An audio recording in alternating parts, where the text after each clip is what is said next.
Admiral Jake Morrison stood before the black marble wall that stretched for miles across New Geneva. Names covered every inch of its surface, 2,300,000,000 names. Each one was a human being who died during the war with the Zephyrians. Jake found his brother's name near the bottom of Section 4000. He touched it with his finger like he did every year. The war had ended 3 years ago. Earth won, but the cost was terrible. Whole cities turned to glass. Entire continents poisoned by alien weapons. Children born with strange diseases that human doctors had never seen before. The Zephyrians said they attacked humanity because humans were too violent, too dangerous to live alongside other species in the galaxy. Jake walked away from the memorial wall. His boots clicked on the metal floor as he entered the command center. Officers in blue uniforms worked at computer screens. Red lights blinked on star maps showing the positions of human ships across known space. The war might be over, but the hunt was just beginning. Captain Lisa Hayes waited in the briefing room.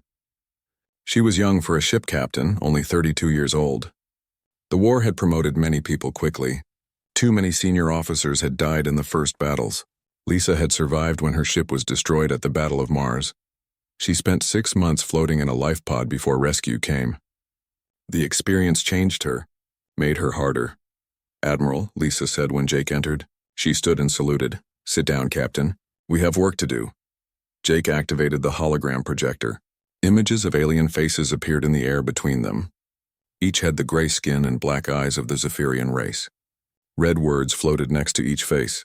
"War criminal." "These are our targets," Jake said. Zephyrian commanders who escaped when their government surrendered. They're hiding in the outer systems, trying to rebuild their forces. Some are taking human prisoners, using them as slaves. Lisa studied the faces. She had seen many like them during the war. "Where do we start?" "Here." Jake pointed to one alien face. The name below read Admiral Krexthal. The file showed long lists of crimes. Orbital bombardment of civilian targets. Use of biological weapons against children. Mass executions of prisoners. Krexthal was responsible for Luna City, Jake said. 3 million people lived there. He turned it all to dust in 1 hour. Lisa remembered Luna City. Her cousin had lived there with her family. After the bombardment, there was nothing left but a crater in the moon's surface. Where is he now? Intelligence thinks he's in the Kepler system, mining asteroids and gathering ships. He's using human slaves to do the work. Jake's voice was cold. Your job is to find him and bring him back. Alive if possible. Dead if necessary, Lisa nodded. What about my crew? You can pick whoever you want. The new ship is ready. We're calling it the Retribution. The Retribution was unlike any ship humans had built before the war. It was long and black, with weapons that could destroy a city from orbit. The engines could push it faster than any Zephyrian ship. Most importantly, it had new shields that could stop almost any attack. Lisa chose her crew carefully. Danny Martinez would be her chief engineer. He was only 25, but he understood the new technology better than anyone. Kate Sullivan became her tactical officer. Kate had been a fighter pilot during the war. She shot down 43 enemy ships before her squadron was destroyed. Alex Turner joined as intelligence specialist. He spoke several alien languages and understood how the enemy thought. The crew met in the ship's main briefing room. Lisa looked at each of them. They were all young, all survivors of terrible battles, all changed by what they had seen. We're going hunting, Lisa told them. The Zephyrians think the war is over. They think they can hide and wait for humans to forget. They're wrong. Danny raised his hand. Captain, what if we find civilians? Regular Zephyrians who didn't fight in the war? Our orders are clear. We're only after war criminals. But remember what they did to our civilians. Remember Luna City. Remember the poison they put in our water. Remember the children who died screaming in the hospitals. Kate spoke next. What about prisoners? If we capture Zephyrians, what do we do with them? We follow human law. We give them fair trials. But they will pay for what they did. That's a promise. The Retribution left Earth's orbit 3 days later. Lisa stood on the bridge as her home planet grew smaller behind them. Earth still showed scars from the war. Brown patches where the forests died. Gray spots where the oceans were still poisoned. It would take decades to heal completely. Course set for the Kepler system, reported the navigation officer. Maximum speed, Lisa ordered. It's time to begin. The journey to Kepler took 2 weeks. During that time, the crew studied everything they knew about Admiral Krexthul. He commanded the 3rd Assault Fleet during the war. His ships attacked 17 human colonies. He never accepted surrender from human forces. He always killed prisoners. Intelligence reports said he was hiding near Kepler 442, a mining system on the edge of known space. The system had 3 rocky planets and thousands of asteroids full of rare metals, perfect for someone trying to build new ships. When the Retribution arrived at Kepler, they found exactly what intelligence predicted. Zephyrian ships moved between the asteroids. Mining stations dotted the larger rocks, and there, working in the mines without protective suits, were hundreds of humans. "My God," whispered Alex Turner as he studied the sensor readings. "They're using our people as slave labor." Lisa watched the display screen. She could see human figures moving slowly through the mining tunnels. Many looked sick. Some had already died and been left where they fell. "How many ships does Krexthul have?" 12 combat vessels, Kate reported. "All old designs from the war, but they outnumber us." "Numbers don't matter anymore," Lisa said. "We learned things during the war. Hard lessons. Danny, charge all weapons. Kate, plot attack vectors. Alex, send a message to Krexthul. Tell him Admiral Morrison wants to talk." The response came quickly. Krexthul's face appeared on the main screen. His black eyes showed no emotion. "Human Admiral Morrison is dead. I killed him myself at the Battle of Titan." Lisa smiled coldly. "Admiral Morrison is very much alive. I'm Captain Lisa Hayes, and I'm here to arrest you for war crimes against humanity." Krexthul laughed. "Foolish humans. You think one ship can defeat my fleet? You should have stayed on your poisoned world and died quietly." "We tried dying quietly," Lisa said. "It didn't work out. Now we're trying something new." The battle began 3 hours later. Krexthul sent 6 ships to attack the Retribution while keeping the rest near the mining stations. He thought one human ship would be easy to destroy. He was wrong. Lisa stood on the bridge watching the enemy ships approach. They moved in the old formation that Zephyrians used during the war. Predictable. Slow. "Kate, are the weapons ready?" "All systems charged, Captain. New plasma cannons are online." "Danny, how are the engines?" "Running at full power. The jump drive is ready if you need it." Lisa smiled. The jump drive was humanity's newest weapon. It could move a ship instantly across short distances. No other species had this technology. "Alex, are you recording everything?" "Yes, Captain. Fleet Command wants to study our tactics." The first enemy ship fired its main guns. Bright energy beams struck the Retribution's shields. The ship shook slightly but took no damage. The new shields were much stronger than anything humans had during the war. "Return fire," Lisa ordered. The Retribution's plasma cannons fired back. The energy beams were white-hot and moved faster than Zephyrian weapons. They struck the enemy ship and tore through its hull like paper. The ship exploded in a ball of fire and metal. "One down," Kate reported. 5 remaining. The other Zephyrian ships changed formation. They spread out and tried to attack from different angles. But Lisa had studied their tactics for years. She knew what they would do next.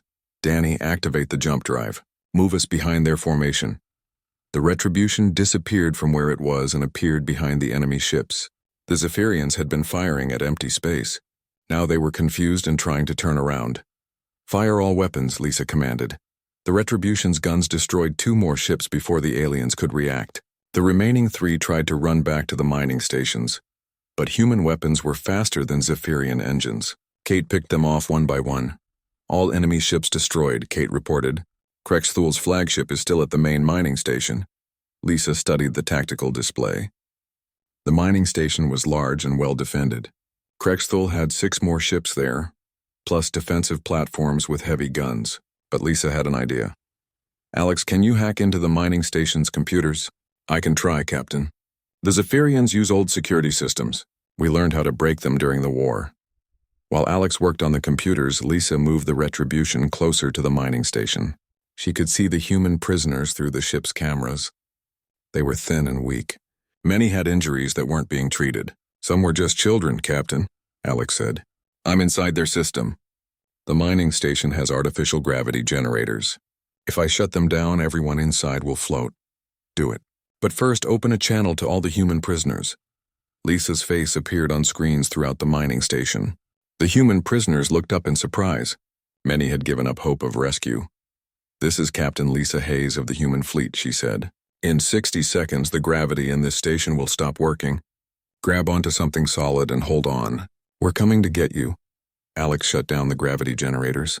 Immediately, everything inside the station began to float. Zephyrian guards found themselves helpless, drifting in the air. But the human prisoners were ready. They held onto pipes and walls. The Retribution moved close to the station and used cutting beams to open holes in the hull. Marines in spacesuits flew through the holes and began rescuing the human prisoners. They also captured any Zephyrian guards they found. Krextel tried to escape in his flagship, but Kate was ready. She fired the main guns and damaged his engines. The alien ship couldn't move fast enough to get away. "Surrender your ship," Lisa broadcast. "You have nowhere to run." Krextel's face appeared on the screen again. This time he looked angry and frightened. "You humans have learned new tricks, but you're still the same violent animals we remember." "Yes," Lisa said calmly. "We learned from the best teachers. You." The boarding party captured Krextel 20 minutes later. Lisa met him in the ship's detention center. He was locked behind force fields that would stop any escape attempt. "Admiral Krextel," Lisa said, "you are under arrest for war crimes against humanity. You will be taken back to Earth for trial." The alien admiral looked at her with his black eyes. "Your people have changed. During the war you fought like frightened children. Now you fight like us, cold, calculating, cruel." Lisa stared back at him. "We had good teachers. You think you've won? This hunt you're on will make the galaxy fear you more than they fear us. Other species will see what you've become and decide you were too dangerous all along." Lisa felt a cold anger in her chest. "Maybe they're right. Maybe we are too dangerous, but you made us this way." She left the detention center and went to the medical bay. Dr. Sam Parker was treating the rescued prisoners. Many were sick from working in the mines without proper protection. Others had been beaten by their guards. "How many?" Lisa asked quietly. 437 prisoners, Dr. Parker said. 62 are children. They've been here for 8 months. Some won't live much longer without treatment." Lisa watched a young girl sleeping on one of the medical beds. She couldn't have been more than 10 years old. Her arms were covered with scars from mining tools. Kate Sullivan approached. "Captain, we found something in Krextel's computer files. Information about other Zephyrian commanders who are still hiding."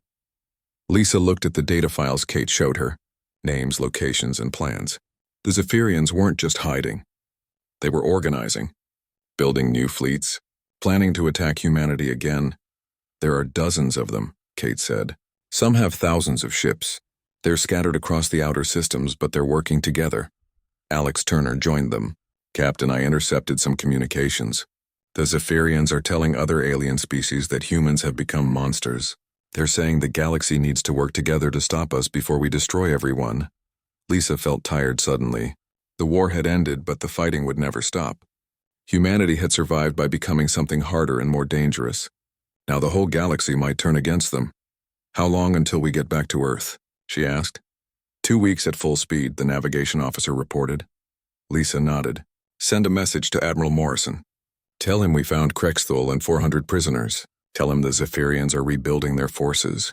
And tell him they're trying to turn other species against us." She walked to her captain's quarters and sat at her desk. Outside the window, stars moved past as the ship traveled through hyperspace. Each star might have planets. Each planet might have people who would see humanity as a threat. During the war, humans fought to survive. Now they fought for justice. But Lisa wondered if the galaxy would see the difference. When you hunt monsters long enough, people start to think you're a monster too. The door chimed. Dr. Parker entered with a report about the rescued prisoners. "Most will survive," he said, "but they'll need months of treatment. Some have permanent injuries." Lisa looked at the medical report. Pictures of wounds. List of diseases. Evidence of what the Zephyrians did to innocent people. "Doctor," she said, "are we becoming like them?" Parker was quiet for a moment. "I don't know, Captain. But I know what they did to those children in the medical bay. Someone has to make them pay for that." Lisa nodded. Outside her window, the stars continued to move past.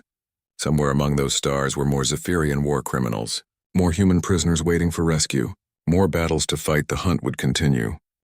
Colonel Ben Wright stood in the landing bay of his transport ship. Around him, 2,000 Marines checked their weapons and armor.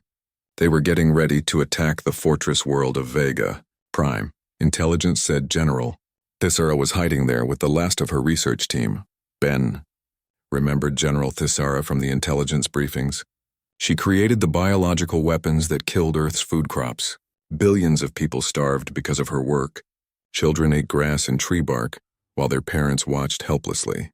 The memory made Ben's jaw clench. "Colonel," said Major Kate Brown, "the orbital bombardment is ready.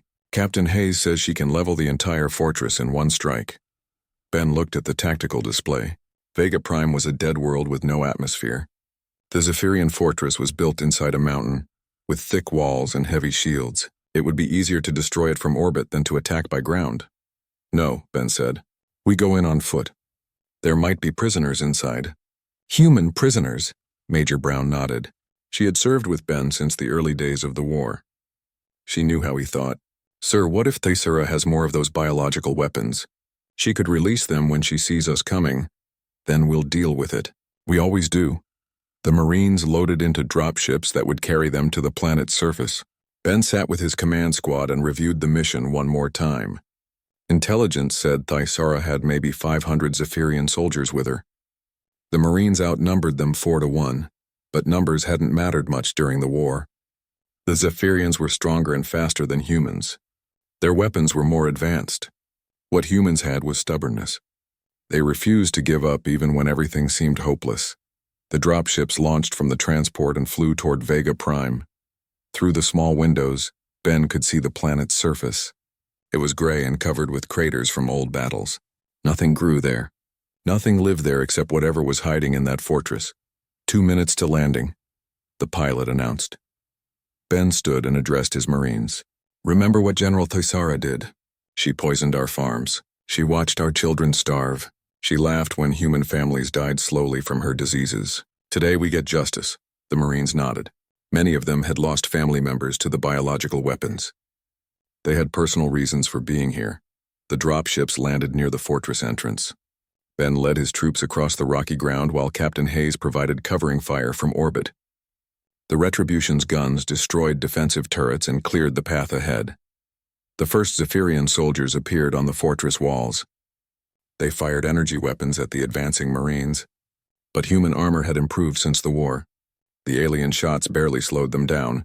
Ben's assault team reached the main gate. Marine engineers placed explosive charges while the rest provided cover fire.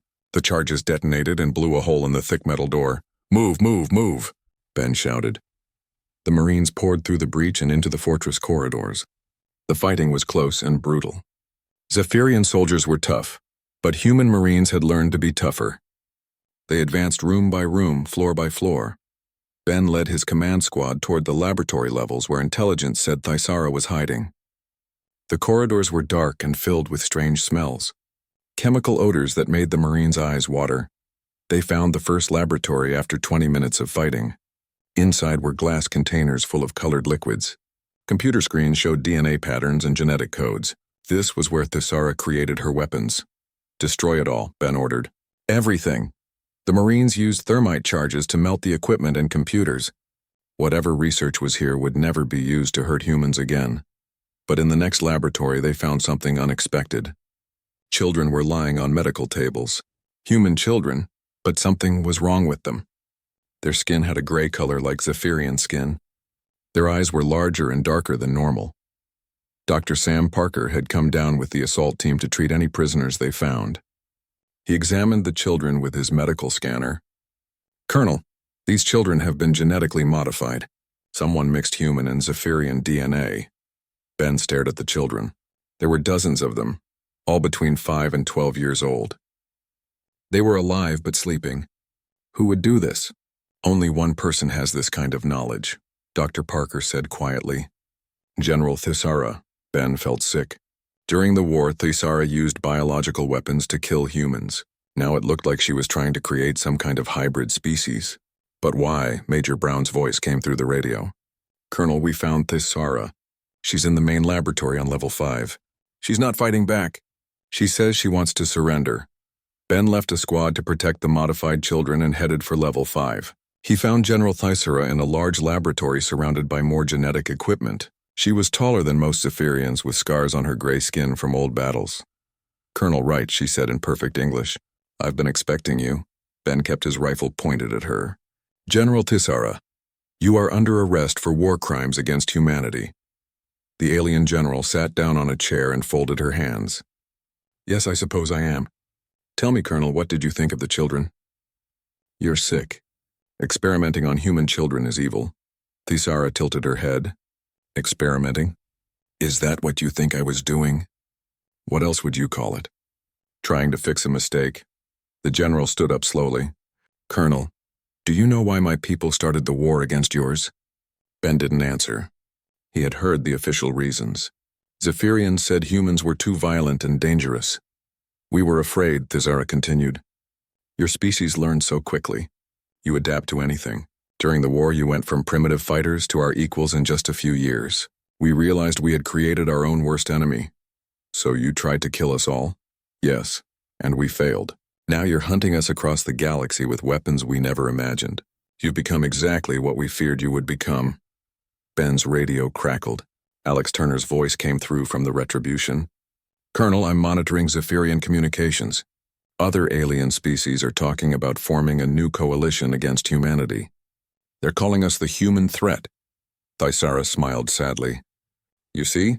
The cycle continues. We attacked you because we were afraid. Now everyone else will attack you for the same reason. What about the children? Ben demanded. Why did you modify them? Because someone needs to build bridges between our species. Those children are not experiments, Colonel. They are hope. They can understand both human and Zephyrian ways of thinking. They could help end this cycle of violence. Dr. Parker's voice came through the radio. Colonel, the children are waking up. They're asking for their parents. Ben felt confused. During the war, everything had been simple. Humans were good. Zephyrians were evil. But now nothing seemed clear anymore. Where are their parents? He asked. Dead, Tisara said. Killed in the bombing of Transport Fleet 7. The children were orphans. I saved them from dying in space and tried to give them a future. Major Brown entered the laboratory with her squad. Colonel, we've secured the fortress. No more enemy resistance, but we found something else. There are Zephyrian civilians in the lower levels. Families with children. Ben closed his eyes. More complications, more difficult choices. How many? He asked. About 200. They're not soldiers, just people who were afraid to go home after the war ended. Ben looked at General Tisara. What should I do with them? What your species has always done, she replied. Follow your conscience. During the war, human soldiers sometimes spared Zephyrian prisoners even when their commanders ordered them not to. That's why I still have hope for your people. Ben's radio crackled again. Admiral Morrison's voice came through from Earth. Colonel Wright, what's your status? We have General Tisara in custody, sir. We also have modified human children and Zephyrian civilians. What are your orders? There was a long pause. Bring them all back, Colonel. All of them. We'll figure out what to do when they get here. Ben nodded to Major Brown. You heard the Admiral. Load everyone onto the transports. Prisoners, civilians, children, everyone. As the Marines prepared to leave Vega Prime, Ben stood with Dr. Parker watching the modified children. They looked human in most ways, but their gray skin and dark eyes marked them as something new. What do you think will happen to them? Dr. Parker asked. I don't know, Ben said. But maybe that's the point. Maybe we're not supposed to know everything. Maybe we just have to do our best and hope it works out. Outside the fortress, the transport ships waited to carry everyone back to human space. Ben wondered what Earth would look like to these children who were part human and part alien. He wondered if there was room in the galaxy for people who didn't fit into simple categories. The hunt for Zephyrian war criminals would continue. But maybe, Ben thought, they could hunt for something else too, something better than just revenge. Admiral Jake Morrison stood on the bridge of the UES Vengeance and watched the long-range sensors. Deep in empty space, far from any star system, something big was happening. Intelligence reports from captured Zephyrians all pointed to the same place. A region called the Forbidden Zone, where no one was supposed to go. Captain Ryan Brooks approached with a datapad. Admiral, we've got confirmation from 3 different sources. The Zephyrians are gathering a massive fleet out there. But they're not alone. Jake studied the report. The sensor readings showed hundreds of ships from different alien species. Not just Zephyrians, but Karathi, Veltans, and others. Species that had never worked together before were now united by one thing: fear of humanity. How many ships total? Jake asked. At least 800, Ryan replied. Maybe more. They've been building this fleet for months while we were hunting small groups of war criminals. Jake nodded grimly. The human hunt for Zephyrian criminals had been too successful. Other alien species watched humans destroy entire fleets with just a few ships. They saw human marines fight with desperate courage on fortress worlds. They heard stories about new human weapons that could appear anywhere instantly. They think we're the real threat now, Jake said. Dr. Lisa Gray joined them on the bridge. She had been studying intelligence reports from the modified children that Colonel Wright found on Vega Prime. Admiral, I've been analyzing the alien communications we intercepted. They're calling this the final solution to the human problem. Jake felt cold anger in his chest. The same words the Zephyrians used when they started the original war. What's their plan? Total war, Dr. Gray said. But this time it won't just be the Zephyrians. 5 different species have agreed to work together. They want to destroy Earth and every human colony. Captain Lisa Hayes appeared on the main screen from her ship. The Retribution. She looked tired after months of hunting war criminals. Admiral, my ship is ready for battle. But we're facing something bigger than anything we saw during the war. Jake looked at the tactical display showing human fleet positions. He had 20 ships scattered across the galaxy, hunting Zephyrian criminals. Against 800 enemy vessels, those 20 ships wouldn't last long. All ships return to Rally Point Omega, Jake broadcast. We're facing a new war. While the human fleet gathered, Commander Nina Scott led her fighter squadrons on reconnaissance missions into the Forbidden Zone. Her pilots flew the newest human fighters, small, fast ships that could jump instantly between locations like larger vessels.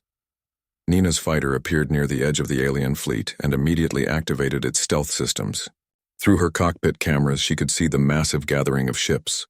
Zephyrian cruisers worked alongside Karathi battleships. Phaeton carriers launched swarms of attack fighters.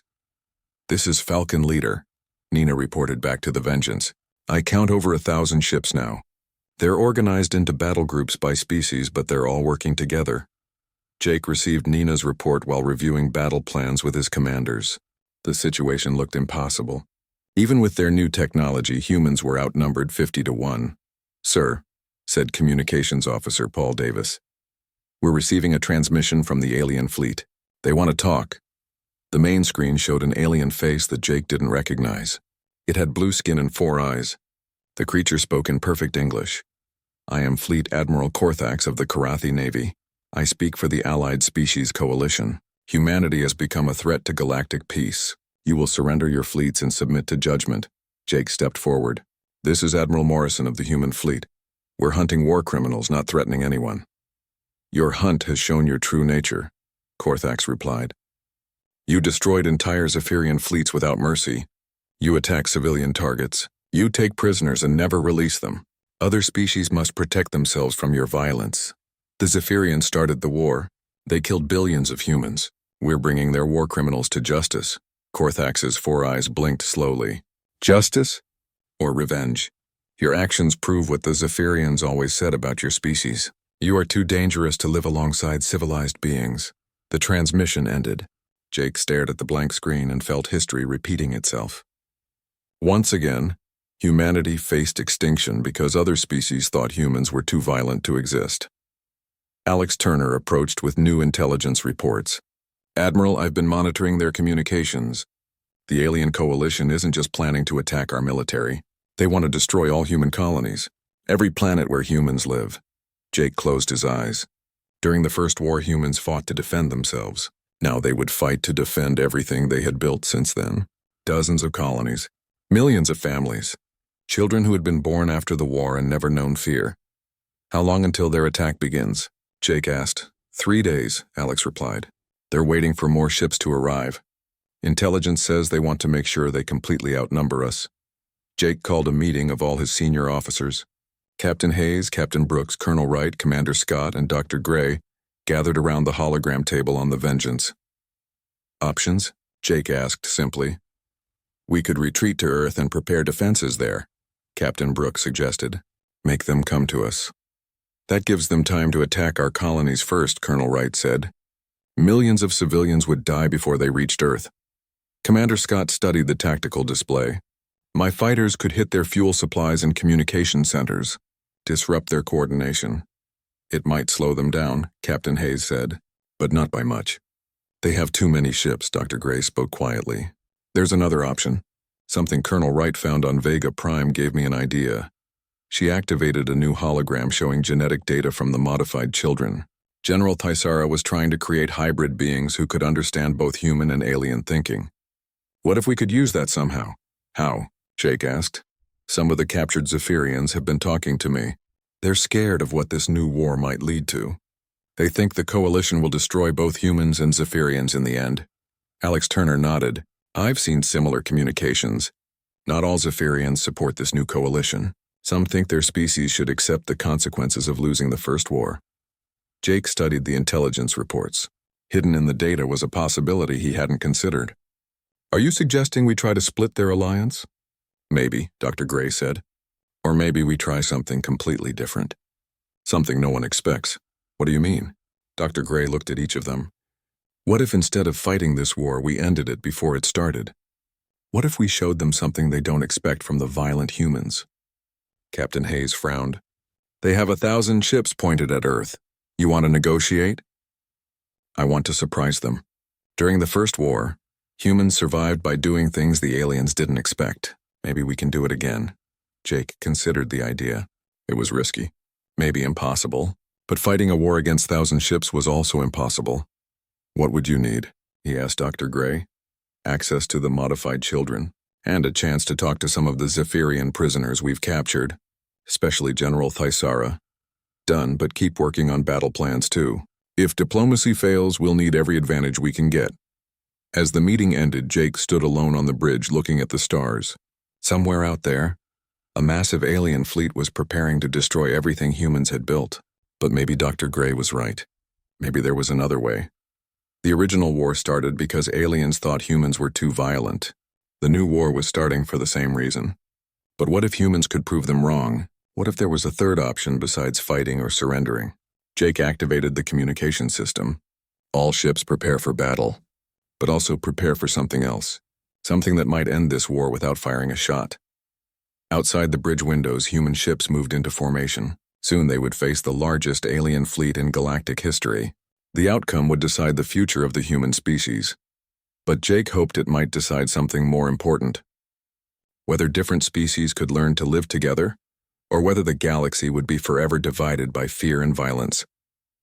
The final battle was coming. But maybe, Jake thought, it didn't have to end the way everyone expected. The alien transmission reached Earth 3 hours before the attack began. Supreme Commander Velthar appeared on screens across the human fleet. He was old for a Zephyrian, with deep scars covering his gray face. His black eyes showed no emotion as he spoke. People of Earth, he said in perfect English, I am Velthar, who planned your species' destruction during the First War. I failed then, but I will not fail now. In 3 hours, the combined fleets of 5 species will attack every human world. Your hunt ends today. Admiral Jake Morrison watched the transmission from the Bridge of the Vengeance. Around him, his officers prepared for the final battle.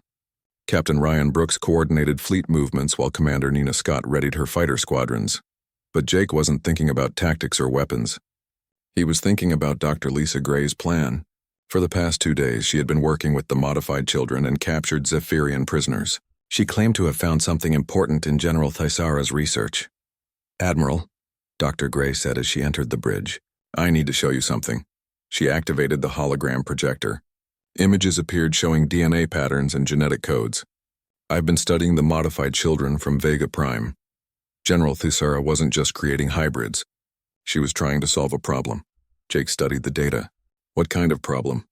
The same problem that started both wars. Fear and misunderstanding between species. The modified children can think like humans and aliens at the same time. They understand both sides. Captain Lisa Hayes joined the discussion from her ship, the Retribution. Her image appeared on the main screen. Doctor, we don't have time for genetic research. The enemy fleet will be here soon. That's exactly why this matters, Dr. Gray said. I talked to General Thyssara for hours. She told me something important about Supreme Commander Velthar, something that might change everything. Jake felt hope and desperation fighting in his chest. What did she tell you? Velthar wasn't always a war leader. Before the conflict started, he was a scientist. He studied different species and how they could work together. He only became a military commander when the Zephyrian government decided humans were too dangerous. So maybe he's not completely convinced that war is the only answer. Maybe there's still a scientist inside the warrior. Alex Turner looked up from his communication station. Admiral, the enemy fleet is moving into attack formation. We have 2 hours before they reach our outer defenses. Jake made his decision. Dr. Gray, you have 30 minutes to try your plan. If it doesn't work, we fight. Dr. Gray nodded and left the bridge. Jake watched her go and wondered if he was being foolish. The human fleet had 20 ships against more than 1,000 enemy vessels. Even with their advanced technology, the odds were hopeless. But Jake remembered something from the First War. Humanity survived by doing things the enemy didn't expect. Maybe Dr. Gray was right. Maybe there was another way. 30 minutes later, Dr. Gray returned with someone unexpected. One of the modified children from Vega Prime walked beside her. The girl was about 10 years old, with gray skin and dark eyes that held both human and alien intelligence. Admiral Morrison, the child said, in a voice that was somehow both young and ancient. My name is Sarah. Dr. Gray thinks I can help stop this war. Jake knelt down to look at the girl at eye level. How can you help, Sarah? I can talk to Supreme Commander Velthar in ways that pure humans or pure Zephyrians cannot. I understand both sides of this conflict. I know why everyone is afraid, the tactical officer called out. Admiral, enemy ships are 1 hour out. They're targeting Earth and 12 colony worlds simultaneously. Jake looked at Dr. Gray. What do you need? A direct communication channel to Velthar's flagship. And trust that this might work. Jake nodded to Alex Turner. Open a channel to the enemy command ship. Supreme Commander Velthar's face appeared on the main screen again.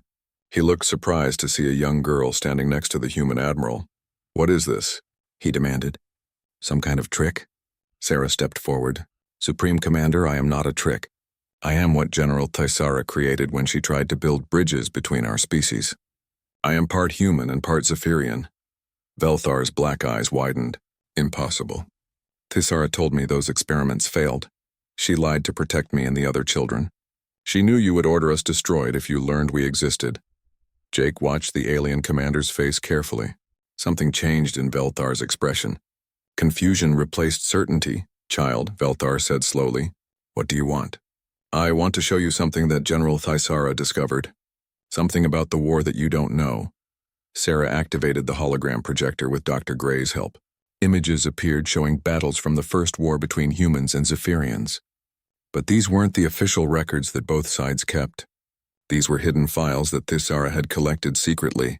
Watch carefully, Sarah said. These show what really happened during some of the worst battles. The first hologram showed Zephyrian soldiers attacking a human colony. But then it showed something else. Human soldiers who could have killed Zephyrian prisoners instead chose to let them go. Human medics treating wounded aliens alongside their own people. The second hologram showed the Battle of Proxima Station. Official records said humans fought with savage brutality, but Tysara's hidden files showed human commanders trying to minimize civilian casualties, even when it put their own forces at risk. General. Tysara recorded these incidents throughout the war, Sarah explained. She found hundreds of examples of humans choosing mercy over revenge, but the Zephyrian government buried these reports. They didn't fit the image of humans as mindless killers. Velthar stared at the holograms in silence. Jake could see the alien commander struggling with what he was seeing. This proves nothing, Velthar finally said. Humans still hunt us across the galaxy without mercy. No, Sarah said firmly. Humans hunt war criminals. There's a difference. Admiral Morrison, show him the prisoner records.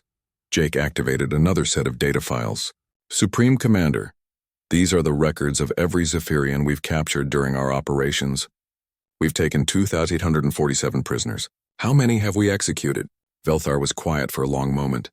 How many? 0. Every single prisoner is alive and being held for trial according to human law. We could have killed them all. Instead, we chose justice over revenge.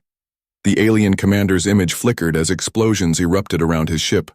Jake realized that some of the allied species were getting impatient with the conversation. Supreme Commander, came a voice from off-screen. The Karathi fleet demands that we attack immediately. They say you are being deceived by human lies. Velthar looked torn between duty and doubt. Sarah saw his hesitation and pressed forward. Commander Velthar, General Tysara told me about your research before the war started. You believed different species could work together. You only supported the war because you were convinced humans were a threat.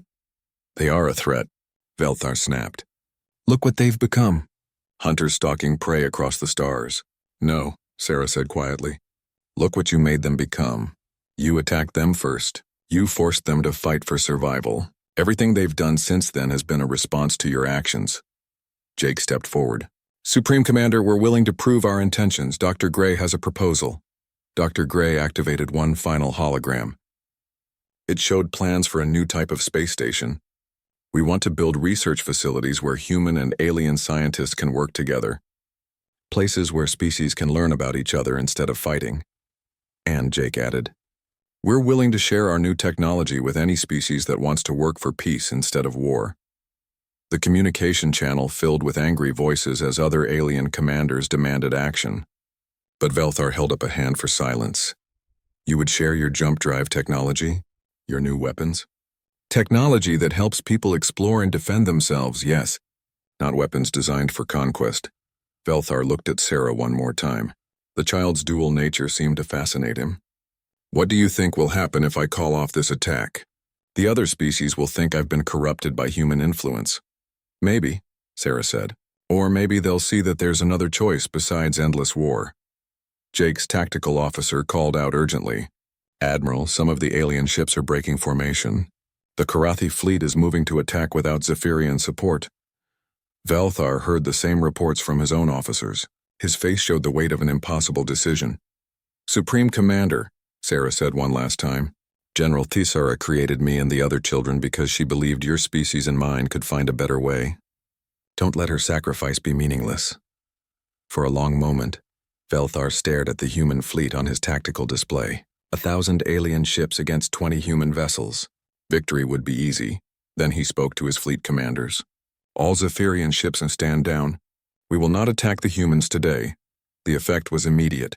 Without Zephyrian support, the other alien species began to argue among themselves. Some still wanted to fight, but others questioned whether the war was necessary. Jake watched the enemy formation break apart on his tactical display. Not all the alien ships left. About 200 remained under Karathi command. But the massive coalition was falling apart.